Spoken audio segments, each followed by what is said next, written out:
Fala galera, estou muito empolgado aqui em compartilhar um pouquinho dessa minha trajetória e falar um pouquinho sobre investimentos. É um assunto que está muito em voga, muito alto, muita gente sempre pergunta e muita gente me pergunta sobre investimentos, sobre o que eu fiz, o que eu faço e para onde eu vou fazer. Acho que é importante você entender uma coisa. Primeiro, eu não sou um especialista em investimentos. Eu não vou te dar a fórmula mágica de quanto você vai ganhar percentual por mês, o que você quer, o que você quer construir.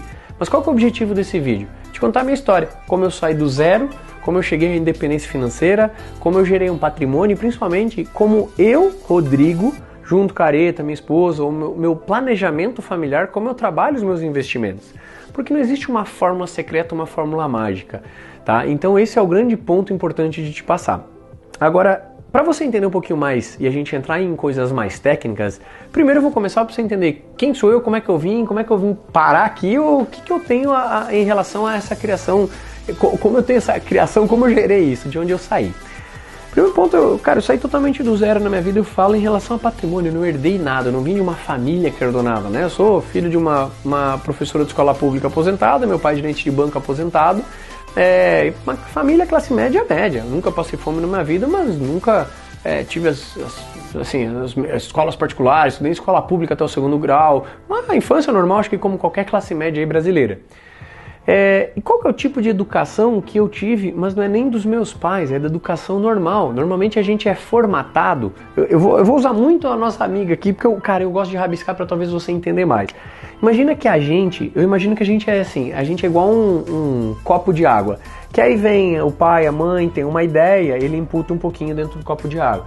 Aí tem um pouquinho lá, aí vem a mãe, aí vem a avó, aí vai enchendo o copo de água com informações em várias áreas. É o que a gente chama das formações de crenças, de como você é formatado financeiramente falando.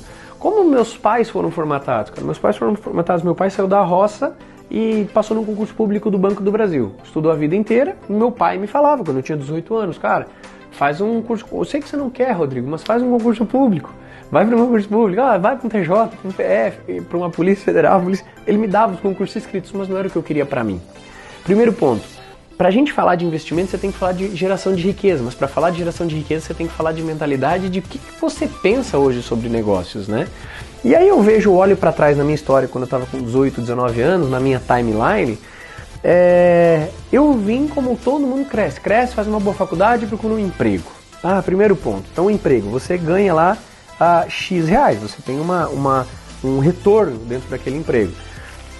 Primeiro ponto que eu vejo as pessoas não atingirem metas que elas querem, na verdade é porque elas nem definem o que elas querem. E aí eu já vou pegar um ponto muito importante com você. Desde quando eu tinha nada ou ao que eu tenho hoje, eu sempre procurei definir exatamente o que eu queria estar e como eu queria estar nos próximos anos.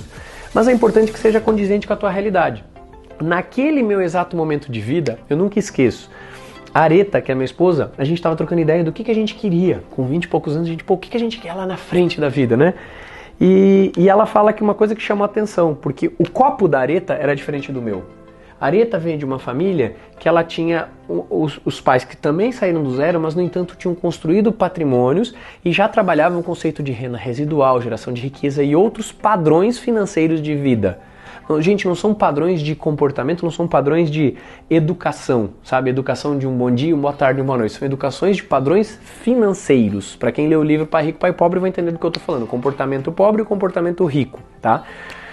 O copo da Areta era diferente do meu, era abastecido com coisas diferentes. E uma das coisas que ela me perguntou numa época, a gente conversando, Rodrigo, qual que é a tua meta de vida?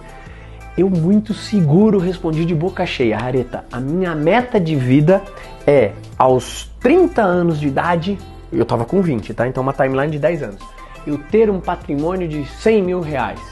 Isso eu respondi com a boca cheia, era um patrimônio de 100 mil reais. E aos 40 anos eu quero ter o meu primeiro milhão. A meta dos 40 era tipo, um negócio muito longe, eu tô falando em 20 anos, né? Mas o milhão nem sei como é que vai chegar, mas vai chegar, né? Aquele famoso primeiro milhão. Se eu falasse para o Rodrigo de 20 anos que ele conquistaria antes dos 30 mais de 100 mil no mês, o Rodrigo ia acreditar? Não, porque o copo do Rodrigo não permitia isso. É um negócio completamente fora da casinha do Rodrigo. Por quê?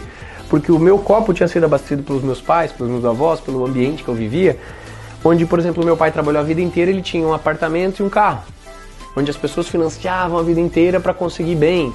é aquela cultura normal que a gente aprendeu, ou que, melhor, nem aprendeu, foi colocado e foi ensino imputado, da melhor maneira possível os nossos pais tentam passar, mas necessariamente hoje no Brasil eu vejo que a educação é muito falha nesse ponto. A gente é abastecido pelas pessoas que estão na nossa volta, mas a educação, que seria o grande ponto para ensinar essa parte financeira, não é ensinada. Então, o primeiro ponto, nesse primeiro episódio, eu queria te fazer esse insight. Como é que o teu copo foi abastecido? Acho que você tem que fazer essa reflexão, e principalmente quem tem abastecido o teu copo. Porque agora eu quero te contar no próximo episódio como eu cheguei daqui na minha meta, né, que era, pra mim, se eu chegasse aos 30 anos com isso, era surreal. Porque pros meus pais tinham feito isso na vida inteira.